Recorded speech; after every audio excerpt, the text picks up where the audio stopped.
What if I told you that a single idea, just one, if you hold it in your mind, could make you rich? And I'm not talking about a little extra cash. I mean truly wealthy. Well, that's the wild promise at the heart of one of the most powerful books on success ever written. So today, we're going to dive deep into Napoleon Hill's masterpiece, Think and Grow Rich. See, Hill's entire philosophy boils down to this one radical idea. Thoughts are things. Like actual things. They aren't just these random, fleeting wisps in your head. No. He says they're real forces. Forces you can actually harness to create wealth in the real world. Now, this isn't about daydreaming or just wishing on a star. It's a whole different ballgame. It's about a very specific way of thinking. Almost like a technology for your mind. And you know, the story of how this book even came to be is just as incredible as what's inside it. It all started with a challenge from Andrew Carnegie, who was, one of the richest people to ever live.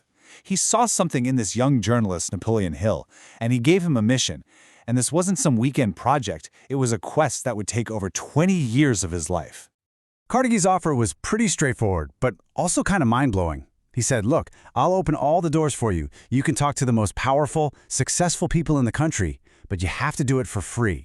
Hill's job was to figure out their secret sauce, the formula these titans of industry were all using. So that's what we're going to do right now. Unpack exactly what he found on that incredible 20-year journey. All right, so where do you even start on a journey like this? Where does it all begin? Well, according to Hill, it all kicks off with one principle that is absolutely crucial. It's the real starting point, the engine that powers the entire system. And we're not talking about just kind of wanting something. Hill is super clear on this. It has to be a burning, all-consuming obsession. Just look at the story of Edwin C. Barnes. This guy had this insane desire to go into business with the one and only Thomas Edison. Problem was, he was broke and he didn't even know Edison. But that didn't stop him. He just showed up at Edison's laboratory, dead set on his goal. He literally thought his way into a partnership, just by holding on to that desire so tightly that the universe eventually had to give in. Now, the cool thing is, Hill doesn't just leave desire as his vague, floaty idea. Nope, he gives you a precise, step-by-step formula to follow. This isn't about guesswork. It's a 6-step recipe for turning that invisible desire into actual, cold, hard cash. And the key word here, at every single step, is definiteness. Okay, so let's say you've done it. You followed the 6 steps, you've got your burning desire all defined and written down, and you're reading it every day. That's great. But that desire, no matter how powerful, is really just a supercharged wish until you add the second, absolutely critical ingredient, the thing that gives it real substance. And that ingredient is faith. Hill has this great name for it. He calls it the chemist of the mind. It's that unshakable belief, that absolute certainty that you will get what you're after. But what if you don't feel it, right? How do you get it? Well, that's where autosuggestion comes in. By repeating your statement of desire to yourself over and over, you're basically programming your subconscious mind. You're telling it what to believe until it does. You are literally building faith from the ground up. All right, so you've got your desire and you're building your faith. You've got the mindset down. Now it's time to actually build the blueprint. This is where we shift from what's going on inside your head to the tools you need in the outside world. And this is where Hill makes a really important point. He says that general knowledge, the stuff you learn in school, it's not going to make you rich. What you need is specialized knowledge, knowledge aimed at a very specific goal. Henry Ford is the perfect example. The guy didn't know everything himself, not by a long shot, but he was smart enough to surround himself with people who did have the specialized knowledge he needed. See, it's not about what you know, it's about knowing where to get the knowledge. And this quote just sums it up perfectly, doesn't it? Being educated isn't about being a walking encyclopedia, stuffed with facts. It's about training your brain so you can get any knowledge you want whenever you need it and then actually use it. It's about being resourceful, not just having a good memory. So, you've figured out what you need to know. The next step is to actually shape all that knowledge into a plan that works. And this is where your imagination comes into play.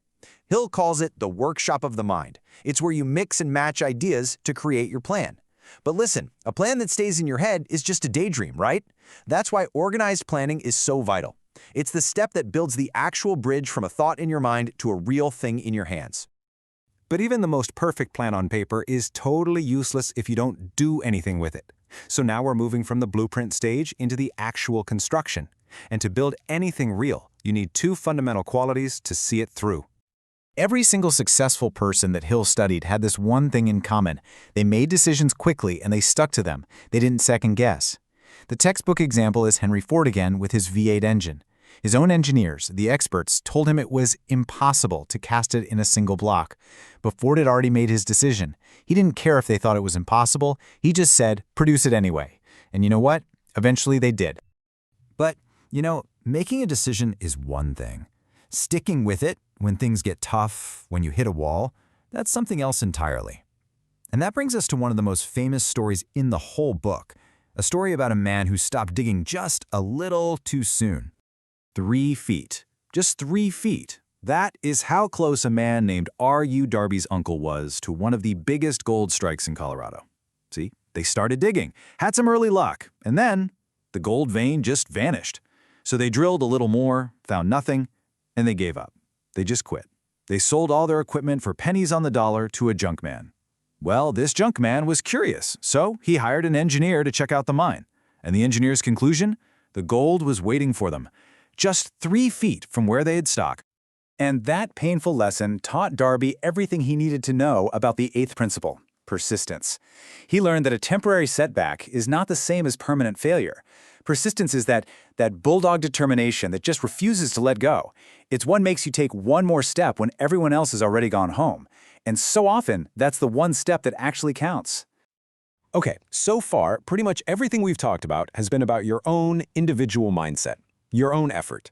But now we get to a turning point. Because Hill argues that if you want truly massive success, you have to go beyond just what you can do. You have to learn how to tap into much bigger forces.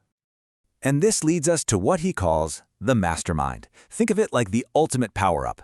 Hill's idea is that when 2 or more people's minds come together in total harmony for the same goal, they create a third, invisible supermind. This synergy creates way more brain power than just adding the individuals together. And it's not just about ideas, it's about the incredible energy that comes from a shared vision and supporting each other. I mean, both Carnegie and Ford said they owed their entire fortunes to the power of their mastermind groups. The last few principles get even deeper. They're really about mastering your connection to these unseen energies. This is where you learn how your subconscious mind acts like a bridge to what Hill calls infinite intelligence. Your brain is like a radio station, broadcasting and receiving thoughts. And finally, you develop your 6th sense, your intuition, which is how you receive those brilliant flashes of insight out of nowhere. This is really the peak of the whole philosophy, where your mind gets tuned in to a whole other frequency. And that brings us to the end of the 13 principles. So after all that, what was it? What was the big secret that Andrew Carnegie sent Napoleon Hill on a 20-year quest to find and share with the world? Well, here's the thing. The secret, it isn't some magic word or a secret handshake. The secret is realizing that all 13 of these principles have to work together, like a system. Having a burning desire isn't enough on its own. Having persistence without a plan won't get you there either. The real magic, the real power, comes from applying all of them consistently so they work in harmony. Knowing the principles is great, but doing them, that's everything. So, we've walked through the whole philosophy, all the way from that first spark of desire to the incredible power of the mastermind. And now, there's really only one question left, and it's the most important one.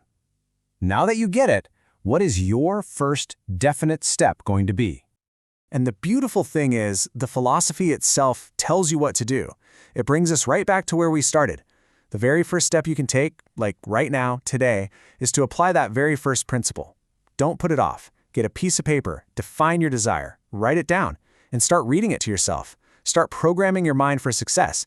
Because according to Napoleon Hill, that single act is where all great achievements and all earned riches truly begin.